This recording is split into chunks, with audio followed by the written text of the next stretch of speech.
Elliot, hello there. Welcome to everyone's favorite time of week, Ultimate Pop Culture. I'm Elliot Morgan. Smile charismatically and proceed with intro.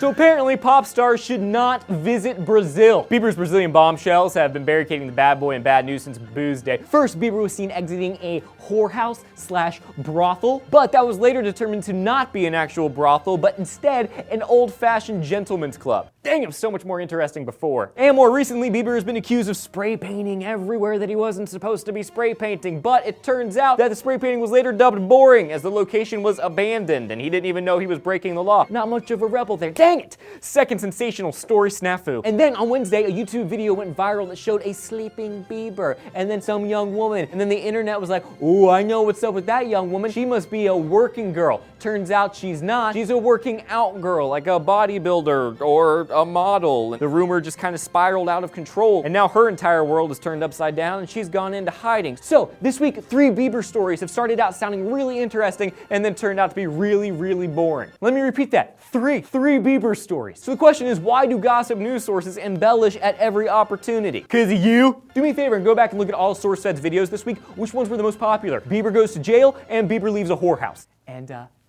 guess what? If Bieber is meth, I'm freaking Walter White, yo, with slightly better hair. Kanye West pled not guilty to beating up a photographer this week. He said, I'm assuming, have you seen Wreck-It Ralph? I'm the glitch. I'm not the bad guy voiced by the guy from A Knight's Tale. We just do references on references on references on references.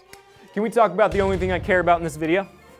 So the White House has to formally address a petition that garnered over 100,000 signatures in just under 30 days. What was the petition for, you ask? Well, just to call out a first grader who made a politically incorrect statement on a Jimmy Kimmel sketch. You see, a while back, Jimmy Kimmel had a sketch in which he gathered a bunch of children around a table and he started asking them how they solved the problem of the government shutdown. And one of the kids said, well, in order to clear our debt with China, we should kill everybody in China. Now, the issue here is, of course, that Jimmy Kimmel and his peeps allowed this sketch to go on the air. Now, the issue here is, of course, that kids say the darndest things and can't be held accountable for their actions. Now, the issue here is, of course, the response to the video and how utterly asinine it is, propelled by people with no senses of humor. Now, the issue here is, of course, the furthering of an idea that echoes other mantras of genocide. Now, the issue here is, of course, that the White House has more important things to worry about than a late-night comedy sketch. Now, the issue here is, of course, that Jimmy Kimmel and his peeps allowed this sketch to go on. Oh, wait, sorry, I got lost there for a second. Okay, Jimmy Kimmel seems like one of the classiest dudes I know, okay? I happen to like him a lot. I also think there's something to be said for not taking offense to things unless you absolutely have to. Real offense happens when somebody whose heart is like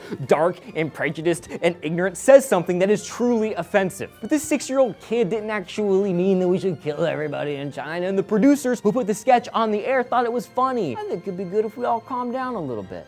And this has been the only thing I care about in this video. Hey, like this video, and if you're new to SourceFed, please subscribe to the channel. Get acquainted with us. We're really nice. Tweet me at Elliot C. Morgan if you have anything you want me to talk about on the show using the hashtag UltimatePop, and let me know when was the last time you said something you thought was harmless that everybody freaked out over, and I'll go through and I'll read them, and I'll talk about them, and I'll think about them. It'll be really interesting. Thank you for joining me for Ultimate Pop Culture. Have a wonderful weekend, guys.